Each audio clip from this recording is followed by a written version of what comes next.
Voo da morte! Minha poltrona era um D. Eu nunca tinha voado na primeira fila. Aí, pra piorar, tirando eu e o cara da 1C, as 3 primeiras fileiras do avião, o mais novo deveria ter uns 105 anos. Ou seja, 6 vezes 3 dá 18. Com uma média de 120 anos, teríamos 1940 anos. Somando as idades deles com a minha, chegaríamos ao tempo dos 3 reis magos na adolescência. Táquio. Se a morte trabalhar com meta de produtividade só com essas 3 primeiras filas, já bateu a cota do mês. Eu imaginava a morte com uma prancheta nas mãos, analisando: o passageiro da 3B é só semana que vem. Mas o que é uma semaninha? Para minha alegria, entraram um padre e uma freira. Quer ver a tripulação de qualquer companhia aérea do mundo se benzer todinha? É ter um padre ou uma freira no voo deles. Here. Se benzer para se prevenir de um padre e uma freira. Percebem a ironia disso? E aí, logo no meu voo, tinha que ter um padre e uma freira. Tem como piorar. Sim, piorou. Entraram 2 caras, no estilo sou do Talibã, com aqueles turbantes à barba, La Cláudia Ohana. Só quem nasceu na década de 80 ou antes vai entender a referência. Enfim, os caras estavam falando em alguma língua que não era inglês, francês, espanhol, italiano, alemão ou português. Nessa hora me arrependi de ter armado a confusão no raio-x. Vai que na pressa o pessoal do raio-x foi displicente. Tive a convicção de que era a minha hora. 17 idosos, com uma média de 120 anos cada, um padre e uma freira. Vamos voltar um cadinho no tempo, para entender o que aconteceu. Cheguei no aeroporto às 5 horas da manhã, fui dormir às 3h45 da manhã. Em 2 minutos, já havia feito o check-in e seguido para o portão de embarque. Para minha surpresa, havia no mínimo umas 300 pessoas. Não estou exagerando. Do lado de dentro, a fila estava em zigue-zague, e do lado de fora, ela dava a volta por trás do elevador e seguia até a escada rolante do lado oposto. Vesti o meu melhor sorriso e cumprimentei a guarda do portão de embarque. Bom dia, moça, você poderia me ajudar? Meu voo é às 6h10 da manhã e pelo tamanho da fila não conseguirei embarcar. Com a simpatia de um rinoceronte de TPM, ela respondeu: sinto muito, não há nada que eu possa fazer. Mas moça, meu voo é às 6h10 da manhã. Tem mais de 300 pessoas na fila. Vou perder o voo e terei que pagar uma diferença para pegar outro. Se o senhor tivesse chegado mais cedo, são 5h07 da manhã. Tempo de sobra para embarcar, se não tivesse uma fila desse tamanho. Isso é um problema seu com a companhia aérea. Preocupado, voltei ao guichê da TAM e ouvi da mocinha: lamento, senhor, mas isso é um problema do aeroporto. Não há nada que eu possa fazer. Mas você não poderia ir até lá e conversar com eles? O senhor consegue imaginar o caos que seria se todas as companhias aéreas tentassem fazer os clientes delas furar a fila? E quem ficaria aqui fazendo o meu trabalho? Não faz parte do seu trabalho cuidar do bem-estar e do embarque dos seus passageiros. Não sou babá, me controlando para não explodir. Calmamente e o mais calmo que consegui ficar, perguntei: e se eu perder o voo? Vocês me colocarão em outro, sem cobrar nada? Claro que não! Ela respondeu, com uma indignação, como se eu tivesse perguntado algo absurdo. Mas se eu perder o voo, a culpa não será minha, e eu quem tenho que pagar. É um problema seu com o aeroporto. Muito agradecido. Bom dia para a senhora. Mentalmente. Eu xinguei até mesmo a vozinha cadeirante dela. Marchei, decidido, até a fila. Sei que em uma fila grande, basta gritar uma reclamação menos naquela vibe sou barraqueiro. Que esse gritinho vira um tumulto generalizado. A turma xinga até a mãe do juiz. E nem é um jogo de futebol. É igual riscar um fósforo e jogar na gasolina. E aí rapidinho o pessoal trata de resolver a vida do fósforo, tirar ele logo dali, pra acabar com o foco de incêndio. Só que eu notei um rapaz chavecando um guarda do portão de embarque. Me aproximei e ouvi a conversa. Mas moço, eu estava vindo de longe. 3 horas de viagem. Só que o ônibus quebrou. O meu voo para Salvador sai às 6. Bem, você pode conversar com as pessoas na fila. Se elas deixarem você passar, tudo bem. Na cara de pau, eu me meti na conversa. O meu caso é o mesmo. Bem, conversem com as pessoas. Se elas deixarem, vocês podem passar. O baianinho abaixou a cabeça, não sei se ele era tímido, mas ia desistir dando sei por vencido. Eu agarrei no braço dele, tomei fôlego e falei alto para o pessoal da fila. Pessoal, bom dia! Desculpem incomodar. O voo da gente sai daqui a pouquinho e com o tamanho da fila, a gente não vai conseguir embarcar. Houve um problema com o ônibus, ele quebrou na estrada. E aí? A gente só conseguiu chegar agora. Normalmente estaríamos dentro do horário normal de embarque. Já despachamos bagagem e tudo. Só que essa fila não é uma situação típica. Então, para a gente não perder o nosso voo, será que vocês poderiam deixar a gente passar na frente? Você deve estar pensando, mas que mentiroso, cara de pau. Porém, percebam que em momento algum eu disse que eu estava no ônibus, ou que me atrasei por causa dele. Ficou a critério de cada um a interpretação. Tecnicamente falando, não conta como uma mentira. Cambada de folgados, murmurou um senhor que estava um pouco mais atrás na fila. Me irritei, apontei o dedo em riste na cara dele e, indignado, lancei: folgados não, meu senhor. O senhor ouviu que o ônibus quebrou? Problemas acontecem. Nunca teve um problema no seu carro? Nunca pegou um engarrafamento? Nunca chegou em cima da hora em um voo por motivos alheios à sua vontade? Espero que o mesmo não aconteça com o senhor. E, se acontecesse e eu estivesse aqui, eu teria o maior prazer em ajudar você. Deixando passar na frente, ok, fui cara de pau. Mas, tecnicamente, eu estava defendendo a honra do cara que estava no ônibus. O ônibus dele quebrou na estrada. E se não quebrou, a mentira foi dele, não minha. Por mais incrível que pareça, o pessoal da fila nos apoiou. E eles deixaram a gente passar na frente. Enquanto passava pelo raio-x, percebi que só tinha um funcionando. Tinham 4 máquinas de raios-x, uns 300 passageiros, funcionários e funcionárias do aeroporto. Iam e vinham de um lado para o outro, com copinhos de café nas mãos, conversando e rindo. Fósforo e gasolina, lembram? Falei bem alto. Caramba, pessoal, que falta de empatia, de ética e civilidade de vocês. Umas 300 pessoas para embarcar, uma fila monstruosa, 3 outras máquinas de raio-x e vocês aí, bebendo cafezinho e rindo. Uma funcionária que estava mais perto de mim me olhou de cima a baixo, deu de ombros e entrou em uma portinha. O sangue ferveu. Sua rapariga! Minha vingança será maligrina. Bento Carneiro, vampiro brasileiro, personagem do humorista Chico Anísio. De antes dos anos 2000, estufei o peito e gritei: essa é a sua resposta? Dar de ombros e se esconder em uma sala? Vou denunciar para a ANAC, Embraer, Infraero. Vou publicar a foto dessa fila e de vocês tomando cafezinhos despreocupados nas redes sociais. Falta de respeito de vocês! Quem perder o voo vai até a polícia aqui do aeroporto para registrar um BOS. Quem vai ter que resolver a vida da gente tem que ser o pessoal daqui do aeroporto. Não podemos ficar com prejuízo. Ok, admito. Foi sacanagem com o pessoal do aeroporto eu ter feito aquilo. Eu já tinha garantido o meu embarque. Mas era mais sacanagem ainda. Todas aquelas pessoas perderem seus voos. Comecei o tumulto generalizado. Os guardas ficaram loucos. A turma toda começou a reclamar e a gritar. Algumas pessoas tiravam fotos. A mocinha saiu, injuriada, resmungando algo sobre não ser o horário dela. Embarquei e deixei a rebelião de presente para eles. Entrei no avião. E aqui, retomamos a nossa história principal. Minha poltrona era um D. Eu nunca tinha voado na primeira fila. Não, amor! Você já...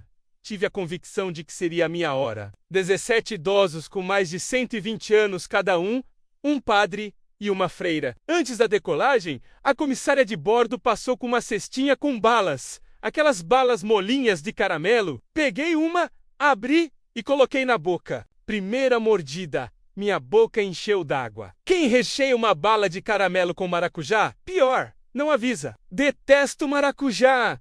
Troço enjoativo. Esperei a comissária voltar e pedi água. Senhor, vamos decolar agora. Assim que as luzes de desafivelar o cinto se apagarem, eu pego sua água. Não custava nada. Um enjoo com aquela porcaria adocicada. Eu estava na 1D.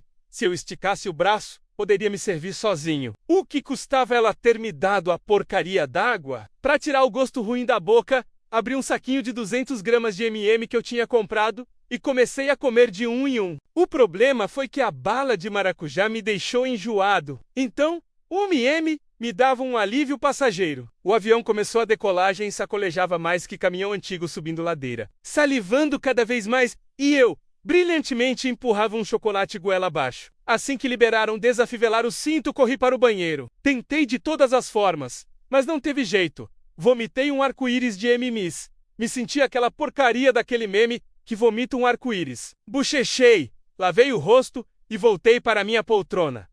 Você poderia me arrumar um fone de ouvido? Senhor, fones de ouvido são para voos acima de 3 horas. Este voo é de 2 horas e 40 minutos.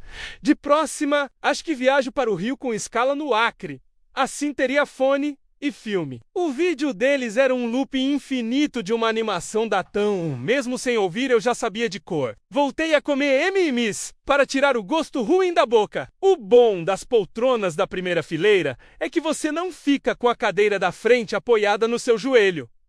O ruim é que você não consegue esticar as pernas. O senhor da poltrona 1F ia ao banheiro a cada 5 minutos. O problema é que mesmo com espaço para passar dançando valsa, ele se agarrava à parede. Como um alpinista, com a corda arrebentada se agarraria à montanha. E neste processo, ele levava uns 2 minutos, calculem aí, 2 minutos garrado na parede, mais uns 5 no banheiro, outros 2 minutos garrado na parede para voltar ao lugar. Dava a ele 3 minutos sentado antes de querer ir ao banheiro novamente. Como se não bastasse o velhinho com complexo de Homem-Aranha. Atrás de mim estava um francês. Ele começou um diálogo com o cara da 1C, Gracie, Avikila, Chase, de Moi. Epa, Gracie é gordo que eu sei. O Avikila é com Chase é cadeira. De Moi significa de mim. Esse FDP me chamou de gordo. Mas pai, toutes les chaises, delle avion, sont inclinables.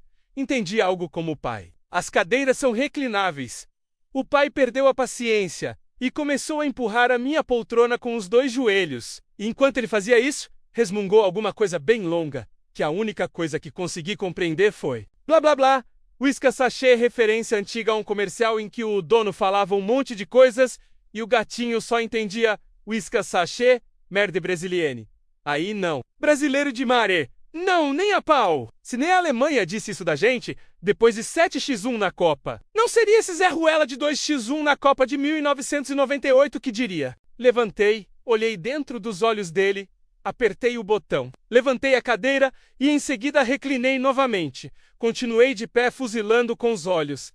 Ele se encolheu na cadeira. Sentei de volta. De pirraça, eu não levantei a cadeira nem na hora do lanche. Mesmo com a comissária de bordo pedindo, ele me chamou de brasileiro de merda e sacudiu a minha cadeira na maior ignorância. Começou o serviço de bordo. Saquinho de torrada, queijo polenguinho, suco de laranja e café. O velhinho lagartixa pediu água, suco de laranja e 2 copos de café. O FDP praticamente viajou no banheiro e vai beber essa quantidade toda de líquido? Por que não se muda para o banheiro de uma vez, seu infeliz? Minha vingança contra o coroa francês foi mortal. Comecei a calcular pizza de calabresa acebolada na noite anterior. 2 copos de achocolatado no café da manhã, junto com mais 2 fatias da pizza, balinhas e mais balinhas de tamarindo e os M&M's. Arrodeado de pessoas um pouco mais velhas, então deixa eu explicar. Se tiver um gordo no recinto e alguém peidar, a culpa sempre vai cair para ele. Mas se tiver uma pessoa idosa e um gordo, um peidinho sempre será atribuído ao pobre velhinho. Imagine então, eu, que estava cercado por 16 deles. O primeiro que soltei esquentou o assento da cadeira toda. Cheguei a me preocupar de ter sido um daqueles que vêm acompanhados. Por sorte, não foi. Na hora que subiu o futum, fiz uma careta, tapei o nariz e larguei um sonoro. Nossa, confesso que pensei em parar, assim que senti o cheiro. O troço estava tão barra pesada que nem eu aguentei. Os comentários foram muito divertidos. Quem fez isso tá com um fiofó, fora da data de validade já há 2 anos. Comeu hambúrguer de carne de urubu com molho de chorume. Estava acontecendo o parto de um gambá. Alguém cagou um cadáver. Dissolveu os pelos do meu nariz. E, o melhor de todos, se você peidar assim falando ao telefone, a pessoa do outro lado da linha desmaia. Enfim, eu me divertia com os comentários. Mas resolvi prosseguir com minhas suaves bufas, pois, mesmo que agredissem meus pulmões, o francês merecia isso. E se um padre, uma freira, os dois caras e uma multidão de jovens que participou da primeira passeata organizada por Maomé não derrubaram o avião? Não seriam alguns punzinhos que iriam derrubar, né? Tibe que me segurar quando a coroa do meu lado, perguntou ao marido, o velhinho lagartixa. Meu bem, vai no banheiro que eu acho que você se cagou de novo. Enfim, um a um, fui esvaziando meu estoque de bufas. E quanto mais eu soltava, mais pareciam surgir. Os comissários saíram todos da cozinha da frente, vingado, feliz da vida eu jogava Angry Birds, até que esposa do mijão resolveu recolher a bandeja para o lugar dela. As bandejas da primeira fileira são retráteis nos braços das cadeiras. Teria sido bem bacana da parte dela, se ela tivesse me avisado antes para eu tirar o braço, ao invés de ter dado um beliscão no meu antebraço com a bandeja para comer. O puxão foi tão forte que saca quando um lençol agarra na giroleta da máquina de lavar roupas e vai repuxando ele todo? Então tipo isso, só que com a pele do meu corpo, até a altura do ombro, no reflexo além de suave. Ai! Que foi ouvido pela galera do avião inteiro e algum gaiato soltou a pérola. Pronto. Infartou um com os cheiros dos peidos. Eu soltei o celular para empurrar a bandeja e livrar meu braço. Senhoras e senhores da plateia, quando soltei o celular, eu consegui a façanha de deixar ele cair exatamente no buraco da bandeja da minha cadeira. Não é possível! O destino só podia estar de perseguição comigo. Olhei para trás, já na esperança de os caras realmente serem sequestradores ou homens-bombas, para ver se tinham alguma previsão da bomba. Quase que eu disse. Então, sabem aquela bombinha marota? Agora seria uma boa hora, depois de uma batalha com a participação de todos os comissários, o filho do francês, eu e até o copiloto, tentando retirar o telefone de lá. Uma mãe topou emprestar o filho dela de 6 anos, para enfiar o bracinho e pegar o celular. Quando o guri estava tirando o celular, o taxímetro urinário do velhinho lagartixa não deu trégua, só poderia dar nisso. O lazarento toma 300 litros de líquido e tem uma bexiga de 30 mililitros. Pessoas idosas e crianças, quando querem passar, vão se enfiando pelo meio das pessoas, como se não houvesse amanhã. Daí, quando ele forçou a passagem, esbarrou no moleque e o celular caiu de novo. Tá que eu pariu. Chega, né? Nova operação de resgate. O moleque tinha apenas alguns minutos até que o mijão voltasse. Finalmente, o moleque pegou o celular. Ofereci para ele os 140 gramas de M&M's que sobraram para minha felicidade. Ele recusou. Os comissários começaram aquela leitura no inglês perfeito